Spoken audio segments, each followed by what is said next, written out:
ഇരുട്ടിന്റെ അവൻ കരക്കിറങ്ങിയപ്പോൾ ബഹുകാലമായി ഭൂതങ്ങൾ ബാധിച്ച ഒരു മനുഷ്യൻ പട്ടണത്തിൽ നിന്ന് വന്ന് എതിർപ്പെട്ടു. ഒന്ന് നിർത്തിക്കോട്ടെ. അപ്പോൾ ഗന്നാസര തടാകത്തിന്റെ കരയില് ആ ഗന്നാസര ദേശത്ത് ഒരു മനുഷ്യനുണ്ടായിരുന്നു. ആരുണ്ടായിരുന്നു? ഒരു മനുഷ്യൻ ഉണ്ടായിരുന്നു. ആരും അലക്കരുത്, ഒറ്റയെണ്ണം അലക്കരുത്, അങ്ങോട്ടും ഇങ്ങോട്ടും പോകരുത്. ഹലോ, ആരും അലക്കരുത്. അവിടെ ഇരുന്നു ആരും അലക്കരുത്. അപ്പൊ ഗന്നാസര തടാകത്തിന്റെ കരയില് ആരാ ഉണ്ടായിരുന്നത്? ഒരു മനുഷ്യൻ ഉണ്ടായിരുന്നു. ആ മനുഷ്യൻ നമ്മളെ പോലെയാണോ അത് വേറെ എന്തെങ്കിലും വ്യത്യസ്തമായിട്ടാണോ ആ മനുഷ്യൻ ജനിച്ചതല്ലേ? അതുപോലെ തന്നെയാണോ? ഒരു മനുഷ്യനും നമ്മളെ പോലെ തന്നെ ഇരിക്കുന്ന ഒരു വ്യക്തി, ഒരു മനുഷ്യൻ. അവന് രക്തമുണ്ട്, അവന് മാംസമുണ്ട്, അവന് അവയവങ്ങളുണ്ട്, അവന് തലമുടിയുണ്ട്, അവന് ഇതൊക്കെയുമുണ്ട്, നമ്മെ പോലെ തന്നെയാ. എന്നാൽ പൈശാചിക ശക്തികൾ അവന്റെ മേൽ നിറഞ്ഞിരുന്നു. ഹല്ലേലൂയ. വേദപുസ്തകം പറയുന്നത്, പുതിയ നിയമത്തിൽ പറയുന്നത്, യേശു കർത്താവ് പറയുന്നത്, ഗന്നാസര ദേശത്ത് ഒരു മനുഷ്യനുണ്ടായിരുന്നു. അവന്റെ മേൽ ഭൂതം ബാധിച്ചിരുന്നു. ലെഗ്യോൻ എന്ന് പറയുന്ന ഭൂതത്തിന്റെ ശക്തി ഒരു മനുഷ്യന്റെ മേൽ ബാധിച്ചിരുന്നു. എന്നാൽ ഇന്ന് ഈ കാലഘട്ടത്തില് മനുഷ്യനെ തകർക്കുന്നത്, മനുഷ്യനെ ഉടയ്ക്കുന്നത്, മനുഷ്യനെ രോഗിയാക്കുന്നത്, മനുഷ്യനെ നിയന്ത്രിക്കുന്നത് ഇന്ന് അതേ സാത്താന്റെ ശക്തികൾ തന്നെയാണ്. ചില വ്യക്തികൾ പറയും, എന്റെ മേൽ പൈശാചിക ശക്തിയൊന്നും കാണത്തില്ല, എന്റെ മേൽ ഭൂതം തൊടത്തില്ല. പിശാചിനെ തൊടയൊന്നുമില്ല. ഞാൻ അത്രത്തോളം ശക്തിയുള്ളവനാണ്. ഞാൻ മന്ത്രചരണക്കെ അരയിൽ കെട്ടിക്കൊണ്ട് നടക്കുന്നത്, എന്റെ മേൽ ഭൂതം കാണില്ല. പിന്നെ നിന്റെ മന്ത്രചരണത്തിന് പേടിയല്ലേ? ഹല്ലേലൂയ. ശക്തിയോടെ ഞാൻ രക്ഷ എഴുതി കെട്ടിയിരിക്കുന്നതാ. ഞാൻ തകടില് രക്ഷ എഴുതി കയ്യിൽ കെട്ടിയിരിക്കുന്നതാ. എന്റെ മേൽ ഭൂതം ബാധിക്കത്തില്ല, അവ എന്നെ തൊടത്തില്ല. നിന്റെ രക്ഷയെ നിന്റെ തകട് കൊണ്ട് പേടിക്കുന്നതല്ല സാത്താൻ. അതിനകത്ത് 4-7 ശാശൂഷി എന്ന് പറഞ്ഞുകൊണ്ട് അവൻ പിശാചിനെ പേടിക്കത്തില്ല. സാത്താൻ ഭയക്കുന്ന ഒരുവൻ മാത്രമേ ഉള്ളൂ. സാത്താൻ നിറയ്ക്കുന്ന ഒരുത്തൻ മാത്രമേ ഉള്ളൂ. സാത്താൻ ഓടുന്നത് ഒത്തനെ കണ്ട് മാത്രമേ ഉള്ളൂ. അവൻ തന്നെയായിരിക്കുന്ന സ്വർഗ്ഗത്തിൽ നിന്ന് ഇറങ്ങി വന്ന നസറേത്തുകാരനായിരിക്കുന്ന യേശു. സാത്താൻ നിറയ്ക്കണമെങ്കിൽ, സാത്താൻ മുട്ടുമടക്കണമെങ്കിൽ യേശുവിന്റെ അടുക്കൽ വന്നാലേ സാത്താൻ ദൈവസന്നിധിയിൽ മുട്ടുമടക്കപ്പെടും. ശക്തിയോടെ യേശുവിന്റെ അടുക്കൽ വരുമ്പോ, ഒരു മനുഷ്യനെ സംബന്ധിച്ച് യേശുവിനെ ആരാധിക്കാൻ വേണ്ടി സഭയ്ക്കകത്ത് കടന്നു വരുമ്പോ, പരിശുദ്ധാത്മാവുള്ള സഭയ്ക്കകത്ത് കടന്നു വരുമ്പോ, യേശു കർത്താവിന്റെ മുമ്പിൽ സാത്താൻ മുട്ടുമടക്കുവാനായി തീരപ്പെടണം. അവൻ വിറച്ചുകൊണ്ട് മുട്ടുമടക്കപ്പെടാം. അവനെ നിയന്ത്രിച്ചിരുന്നത്, അവന്റെ മേൽ ബാധിച്ചിരുന്ന ലെഗ്യോന്റെ വാതയാണ്. വാത എന്ന് പറയപ്പെടും, പിശാച് എന്ന് പറയപ്പെടും, ഭൂതമെന്ന് പറയപ്പെടും. പിന്നെ സാത്താൻ എന്ന് പറയപ്പെടും അല്ലേ? സാത്താൻ എന്ന് പറയപ്പെടും. അവൻ ഒന്ന് ഹല്ലേലൂയ പറഞ്ഞാണ്. അപ്പൊ പിശാചിന് പലവിധ പേരുണ്ട്. സാത്താൻ എന്ന് പേരുണ്ട്, ബാധ എന്ന് പേരുണ്ട്, ഭൂതം എന്ന് പേരുണ്ട്, പിശാച് എന്ന് പേരുണ്ട്. അപ്പൊ ഇതൊക്കെ ഈവിൾ സ്പിരിറ്റ് ആണ് ഇംഗ്ലീഷിൽ. ഇതൊക്കെ പിശാചിന്റെ പേരുകളാണ്. ഇവൻ മറ്റാരെയും കണ്ട് പേടിക്കത്തില്ല. തുറപ്പ ജനത്തിലെടുക്കും. അതിനാണ് തുറപ്പ ജനത്തിലെടുക്കുന്നത്, പിശാച് വരാതിരിക്കും അല്ലേ? പഴയ അമ്മച്ചിമാരും അമ്മമാരൊക്കെ ആവേശത്തിന് തുറപ്പെടുക്കും, പിച്ചാത്തി എടുക്കും, വെട്ടോക്കി എടുക്കും. ആവേശത്തിന് പിശാച് അടുക്കാതിരിക്കാൻ വേണ്ടി സാത്താൻ അത് കണ്ടൊന്നും ഭയക്കത്തില്ല. ഹല്ലേലൂയ. മുരിങ്ങക്കമ്പ് എടുത്ത് ഓടിച്ചത് പിശാച് വരാതിരിക്കുവാൻ വേണ്ടി. ഇതൊന്ന് കണ്ട്, നിന്റെ തുപ്പല് കണ്ടോ, നിന്റെ മുരിങ്ങക്കമ്പ് കണ്ടോ, തുറപ്പ കണ്ടോ, പിശാചിൽ ഇരുമ്പ് കണ്ടോ, ആവേശോത്ര പിശാച് വരാതിരിക്കത്തില്ല. അവൻ നിന്റെ അടുക്കൽ തന്നെ കടന്നു വരപ്പെടാം. പിശാച് നിന്റെ അടുക്കൽ വരാതിരിക്കണമെങ്കിൽ യേശു നിന്റെ അകത്ത് വേണം. യേശു നിന്റെ അകത്തുണ്ടെങ്കിൽ സാത്താൻ നിന്റെ അടുക്കൽ വരത്തില്ല. തീയുടെ മുമ്പില് ഒന്നും വരത്തില്ല. തീയുടെ മുമ്പിൽ ചെന്ന് ആരും കൈവച്ച് കൊടുക്കത്തില്ല. തീയുടെ മുമ്പിൽ ചെന്ന് ആരും തലവെച്ച് കൊടുക്കത്തില്ല. ദൈവത്തിന്റെ ശക്തി എന്ന തീയ. എന്നാൽ എന്റെ മേൽ സാത്താൻ തൊടത്തില്ല, എന്റെ പിശാച് തൊടത്തില്ല എന്ന് പറയുന്നവരെന്താ പറയരുത്? ഇവിടെ ഗെന്നേസര തടാകത്തില്, ആ ഗെന്നേസര ദേശത്ത്, ആ ദേശം വിറപ്പിച്ച ഒരു മനുഷ്യനുണ്ടായിരുന്നു. അവന്റെ മേൽ ബാധിച്ചിരുന്നത് ലജ്ജൻ എന്ന ബാധയത്തെ 6000 ഭൂതങ്ങൾക്ക് പുറത്ത്. അത് 10,000 ആകാം, ചിലപ്പോൾ 20,000 ആകാം. എത്ര 6000 ഭൂതങ്ങൾക്ക് പുറത്ത് വരും. അവന് സ്ഥലകാല ബോധമില്ല, അവന്റെ തലയ്ക്ക് സ്ഥിരതയില്ല, അവൻ എന്ത് സംസാരിക്കണമെന്ന് അറിയത്തില്ല, അവൻ എങ്ങോട്ട് പോകണമെന്ന് അറിയത്തില്ല, അവന്റെ സ്വയം ബുദ്ധി കൊണ്ട് അവൻ എന്ത് ചെയ്യണമെന്ന് അറിയത്തില്ല, അവൻ എന്ത് ഭക്ഷിക്കണമെന്ന് അറിയത്തില്ല, എന്ത് കുടിക്കണമെന്ന് അറിയത്തില്ല. അവന് സ്ഥലകാല ബോധമില്ല. അവന്റെ സകല നിയന്ത്രണങ്ങള് ഏറ്റെടുത്തിരിക്കുകയാണ്. ആരേറ്റെടുത്തിരിക്കുന്നു? ലഗ്യോൻ ഏറ്റെടുത്തിരിക്കുകയാണ്. ഈ മനുഷ്യന്റെ നിയന്ത്രണം മുഴുവനും ലഗ്യോൻ എന്ന ഭൂതത്തിന്റെ കരത്തിനകത്തായിരിക്കുന്നത്. ഹല്ലേലൂയ. അവനൊരു പക്ഷേ വെള്ളം ദാഹിക്കുമായിരിക്കാം. നമ്മൾ അഴുക്ക വെള്ളം കുടിക്കത്തില്ല. കുടിക്കുമോ? അഴുക്ക വെള്ളം നമ്മൾ കുടിക്കത്തില്ല. കുടിക്കുന്ന ഇച്ചിരി നല്ല വെള്ളമേ കുടിക്കത്തുള്ളൂ. ഭക്ഷണം ആവേശത്തെ നമ്മൾ കഴിക്കുന്നത് അത് വൃത്തിയുള്ള ഭക്ഷണമേ കഴിക്കത്തുള്ളൂ. ചിക്കൻ വേണമെന്ന് പറയില്ല, വൃത്തിയുള്ള ഭക്ഷണം കഴിക്കില്ലേ? വൃത്തിയില്ലാതെ എന്തെങ്കിലും ചവളൊക്കെ നമ്മൾ കഴിക്കുമോ? മണ്ണുകൾ നമ്മൾ കഴിക്കുമോ? ഇല്ലേ? അതാണ് ഞാൻ ഉദ്ദേശിച്ചത്, മറ്റൊന്നുമല്ല. ആ വൃത്തിയുള്ള ഭക്ഷണം മാത്രമേ നമ്മൾ കഴിക്കത്തുള്ളൂ. അതിനകത്ത് എന്തെങ്കിലും കിടന്ന് നമ്മൾ കഴിക്കത്തില്ല. പല്ലിയോ പാറ്റയോ ചിലതിയോ കിടന്ന് നമ്മൾ കഴിക്കത്തില്ല. എന്നാൽ അവൻ ലജ്ജനെ സംബന്ധിച്ച് അവൻ ബോധമില്ല. അവന് എന്ത് കഴിക്കണമെന്ന് അറിയത്തില്ല. അവൻ എന്ത് കണ്ടാലും ഭക്ഷിക്കപ്പെടും. സ്ഥലത്ത് തനിക്ക് സ്ഥിരത ആൾക്കാരെ കണ്ടില്ല. എന്ത് കണ്ടാലും അവരുടെ ചനച്ച ഭക്ഷണം കഴിക്കും. 7 ദിവസം കഴിഞ്ഞത് അവർക്ക് അവരെ നിയന്ത്രിക്കുന്നതാരാണ്? പൈശാചിക ശക്തികളെത്ര. എന്നാൽ ഇവിടെ ഇവനെയും നിയന്ത്രിക്കുന്നത് ലഗ്യോന്റെ ബാധകളത്ര. ഹല്ലേലൂയ. ശക്തിയോടെ ആരാണ് നിയന്ത്രിക്കുന്നത്? ലഗ്യോന്റെ ബാധകളത്ര. ലഗ്യോനൊരു ഉദ്ദേശമുണ്ടായിരുന്നു, യവനെ തകർത്ത് കളയണം. ശക്തിയോടെ യവനെ തകർത്ത് കളയണമെന്ന് ലഗ്യോനൊരു ഉദ്ദേശമുണ്ടായിരുന്നു. അത് ഒരുപക്ഷെ നിനക്ക് ചിന്തിക്കുവാനും പ്രവർത്തിക്കുവാനും കാണാനും കേൾക്കാനും ഒക്കെ ഉള്ള കഴിവുണ്ടായിരിക്കും. പക്ഷേ നിന്റെ പിന്നാമ്പത്ത് തന്നെ ഭരിച്ചുകൊണ്ടിരിക്കുന്നത് സാത്താന്റെ ശക്തികളായിരിക്കപ്പെടാം. എന്നാൽ അവനെ അതിനെ തകർക്കണമെങ്കിൽ എവിടെയെങ്കിലും ദൈവത്തിന്റെ ഒരു സന്ദേശം കേൾക്കപ്പെടുമ്പോ നീ അവിടെ ഓടി എത്തിക്കൊള്ളണം. ഒന്ന് ഹല്ലേലൂയ പറഞ്ഞാട്ടെ, ഒന്ന് ഹല്ലേലൂയ പറഞ്ഞാട്ടെ. Hallelujah, hallelujah. അവൻ അതിനകത്ത് നിന്ന് ഒരു മോചനം കൊടുക്കുവാൻ അവൻ കമ്മറ്റിക്കാരോ അവൻ അതിനകത്തുള്ള ജനങ്ങളോ ഉന്നതർക്കോ ആർക്കും കഴിഞ്ഞിട്ടില്ല. അവൻ കഴിക്കുന്ന ഭക്ഷണം വ്യത്യാസം, അവൻ കിടക്കുന്ന സ്ഥലം വ്യത്യാസം, അവൻ നടക്കുന്ന ഏരിയകൾ വ്യത്യാസം. Hallelujah, hallelujah. മനുഷ്യർ ഇവനെ കണ്ട് ഭയപ്പെട്ട് അത് ഓടി ഒളിക്കപ്പെടുന്നു. ഇവനെ പിടിച്ചു കെട്ടുവാൻ വേണ്ടി അനേക പേർ ശ്രമിക്കപ്പെട്ടു. എങ്കിലും അവനെ തൊടുവാൻ ആർക്കും കഴിഞ്ഞില്ല. ഹല്ലേലൂയ. അവന്റെ പൂട്ടിൽ അല്ലെങ്കിൽ അവര് പൂട്ടുന്ന പൂട്ടിൽ വീഴുന്നവരല്ല സാത്താൻ. വീഴുവോ? മന്ത്രവാദിയുടെ പൂട്ടിൽ വീഴുവോ സാത്താൻ? മന്ത്രവാദിയുടെ അടുക്കൽ ചെന്ന് കയറി കഴിഞ്ഞാൽ അവൻ ചില കാര്യാദികൾ എന്ന് പറയപ്പെടും. ഇന്നത് ചെയ്താൽ മതി, എല്ലാം ശരിയാകുമെന്ന് ഒരിക്കലുമില്ല. വേദപുസ്തകം പറയുന്നത് പിശാച് എങ്ങനെ പിശാചിനെ ഒഴിപ്പിക്കും? സാത്താൻ ഒരിക്കലും സാത്താനെ ഒഴിപ്പിക്കത്തില്ല. ചില വ്യക്തികളുടെ കഥയിൽ പറയപ്പെടും, ഇവിടെ എന്നും പിശാചിനെ കുറിച്ചാണ് പറയുന്നത്. അല്ലേ? ഇവിടെ എന്നും പിശാചിനെ കുറിച്ച്, പിശാചിന്റെ അധികാരങ്ങൾക്ക് ആധിപത്യം വരും. പിശാചിനെ കുറിച്ച് അവനെ തകർത്താലേ അവന്റെ ആധിപത്യം തകർത്തുള്ളൂ. ബാക്കി വായിക്കേ സാർ, ബാക്കി വായിക്കേ. ബഹുകാലമായി വസ്ത്രം ധരിക്കാതെ വീട്ടിൽ പാർക്കാതെ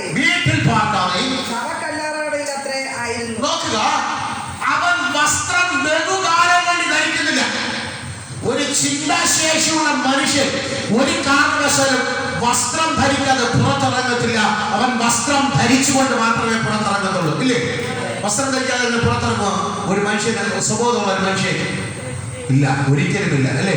വസ്ത്രം ധരിച്ചുകൊണ്ട് മാത്രമേ അവൻ വൃത്തിയോടുകൂടി മാത്രമേ അവൻ പുറത്തിറങ്ങത്തുള്ളൂ. എന്നാൽ വേദപുസ്തകം പറയുന്നത് ഇവൻ ദീർഘകാലമായി വസ്ത്രം ധരിക്കുന്നില്ല. ഇവനെ നാട്ടിക്കുകയാ, ഇവനെ മനുഷ്യരുടെ നിന്ന മാത്രമാക്കുകയാ. ഹല്ലേലൂയ. നിങ്ങൾ ആലോചിച്ച് നോക്കിയേ, അവന്റെ അവസ്ഥ നിങ്ങൾ ആലോചിച്ച് നോക്കിയേ. അവൻ അറിഞ്ഞുകൊണ്ടല്ല അവന്റെ മേലെ ലഘ്വൻ വന്ന് പിടിപെട്ടത്. പിശാച് അവന്റെ മേലെ ആധിപത്യം എടുത്തിരിക്കുകയാണ്. പിശാച് അവന്റെ മേലെ അവകാശം എടുത്തിരിക്കുകയാണ്. Praise the lord. അവന്റെ ഉറക്കം ശവക്കല്ലറയിൽ. വീട് ഉണ്ടായിരുന്നിട്ട് പോലും അവന് വീട്ടിൽ കിടക്കുവാനുള്ള ഭാഗ്യമില്ല. അവന് സ്വന്തം മാതാവ് കാണും, അപ്പം കാണും, ബന്ധുക്കൾ കാണും, ചർച്ചക്കാർ കാണും, മിത്രാദികളെ കാണും. പക്ഷേ അത് ഇവനെടുക്കാൻ ഇവന് ഒരു സഹവാസവും പിശാച് കൊടുക്കുന്നില്ല. ഹല്ലേലൂയ. അവൻ ബഹുകാലമായി വസ്ത്രം ധരിക്കാതെ അവന്റെ പാർപ്പ്, അവന്റെ ഉറക്കം, അവന്റെ കിടക്ക, അവന്റെ ഇരിപ്പ് ശവക്കല്ലറകളിൽ മാത്രമായിരുന്നു. ശവക്കല്ലറകളിൽ പ്രത്യേകതയുണ്ട്. ശവങ്ങൾ കിടക്കുന്നത് അടക്കിയ കല്ലറകളിൽ. കല്ലറയ്ക്കകത്ത് ദുരാത്മാക്കളുണ്ട്. കല്ലറകൾക്കകത്ത് ദുരാത്മാക്കൾ വസിക്കുന്ന സ്ഥലമാണ്. ഏതൊരാത്മാക്കള് കല്ലറാക്കാൻ മരിച്ചുപോയ മനുഷ്യൻ അല്ലേ? അപ്പോ ഈ കല്ലറ രക്ഷിക്കപ്പെടാത്ത ആൾക്കാരെ കുറിച്ചാണ് ഉദ്ദേശിച്ചത്. എനിക്ക് യൂട്യൂബുകാർ അമ്മ കണ്ടുകൊണ്ട് ആരെങ്കിലും കുറച്ചുപേരെ കാണും, ഇപ്പോഴും കണ്ടു തുടങ്ങിയിട്ടുണ്ട്. അപ്പോ രക്ഷിക്കപ്പെടാത്ത പാപം ചെയ്ത് മരണപ്പെട്ടു പോയ മനുഷ്യർ കിടക്കുന്ന സ്ഥലമാണ് ശവക്കല്ലറകൾ. അവിടെ പാർക്കുന്നത് ദുരാത്മാക്കൾ. അതേ ഇവരുടെ ആത്മാക്കളത്തെ. എന്നാൽ ഇവൻ ഉറങ്ങുന്നത്, ഇവൻ കിടക്കുന്നത്, ഇവൻ ഇരിക്കുന്നത് ഇതേ ശവക്കല്ലറകളിൽ. അതേ ദുരാത്മാവിന്റെ കൂട്ടത്തെ.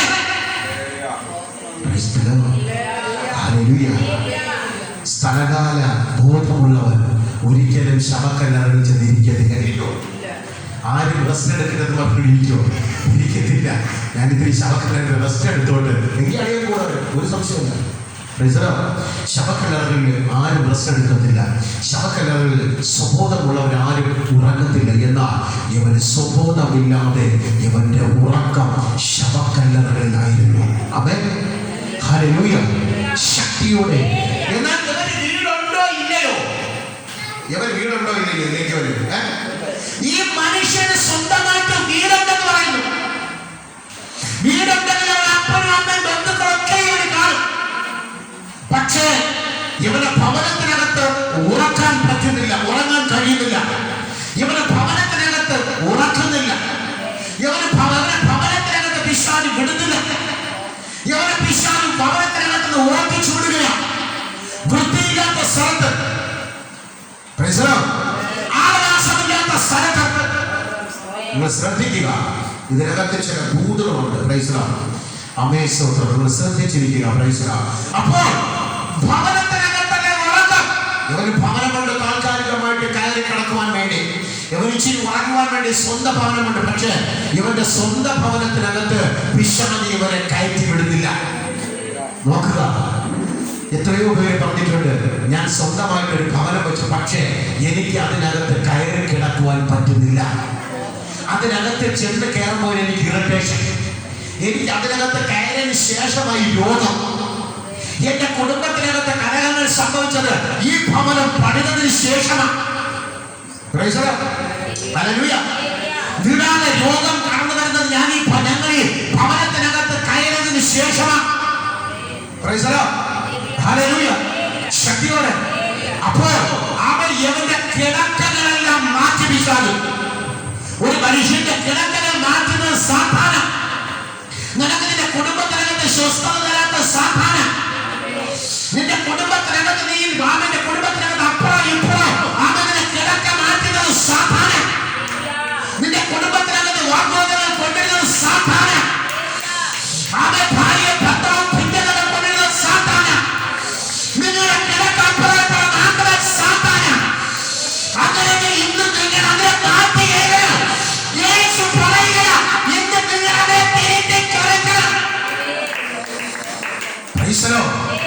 ഹല്ലേലൂയ.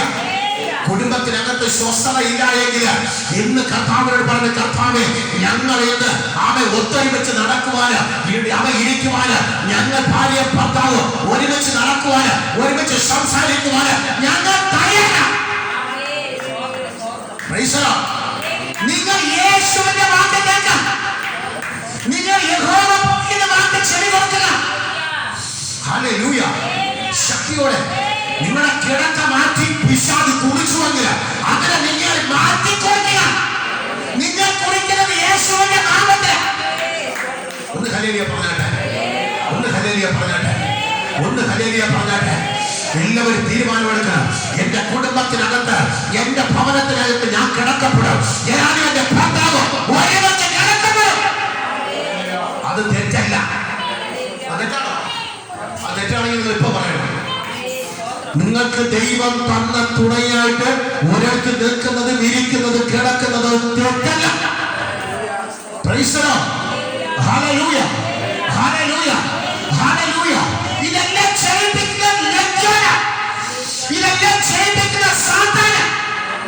ഹല്ലേലൂയ. നിങ്ങൾ തിരുത്തി കുറിക്കുമ്പോൾ സാത്താൻ പരാജയപ്പെടും. നിങ്ങൾ തിരുത്തി കുറിക്കപ്പെടുമ്പോൾ സാത്താൻ നിലപരിശായി വരും. അവൻ ദൈവം ചേർന്ന് അവൻ കൂട്ടിച്ചേർക്കാൻ ശ്രമിക്കില്ലേ?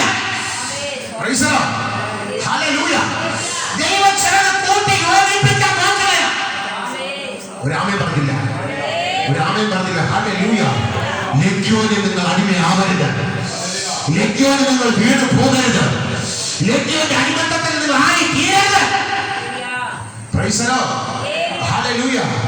ഇവിടെ ഇവന്റെ വാസം ശവക്കല്ലറിയില്ല. ഇവന് സ്വന്തമായിട്ട് വീടുണ്ട്, പക്ഷെ കിടക്ക ശവക്കോട്ടയ്ക്കകത്ത്. ഇവന്റെ ഉറക്കം ശവക്കോട്ടയ്ക്കകത്ത്. ഇവനെ ഓട്ടിച്ചു വിടുന്ന ശവക്കോട്ടയ്ക്കകത്ത്. അത്രത്തോളം പിശാചിന് വൈരാഗ്യം മനുഷ്യനോട് ഉണ്ടോ ഇല്ലേ എന്നുള്ള കാര്യം നിങ്ങൾ ശ്രദ്ധിച്ചു നോക്കുക. Price the Lord. ഇതെല്ലാം തകരണമെങ്കിൽ ദൈവസന്നിധിയിൽ വന്നാലേ തകരത്തുള്ളൂ. ഇതെല്ലാം അഴിയണമെങ്കിൽ യേശുവിന്റെ സന്നിധിയിൽ വന്നാലേ അഴിയത്തുള്ളൂ. ഹല്ലേലൂയ. ഏത് ലജ്ജോനും നിലംപരിശായി വിടപ്പെടും. ഏത് ശക്തികളും നിലംപരിശായി വിടപ്പെടും. ഏത് ശക്തിയെ തകർക്കുന്ന അധികാരം ദൈവമെന്ന് പറയുന്നത് അത് മനുഷ്യനെ കൊണ്ട് തകർക്കുവാൻ കഴിയത്തില്ല. Price the Lord. അത് മാന്ത്രികരെ കൊണ്ട് തകർക്കുവാൻ കഴിയത്തില്ല. അങ്ങനെ തകരണമെങ്കിൽ നമ്മുടെ കർത്താവിനെ കൊണ്ട് മാത്രമേ കഴിയത്തുള്ളൂ.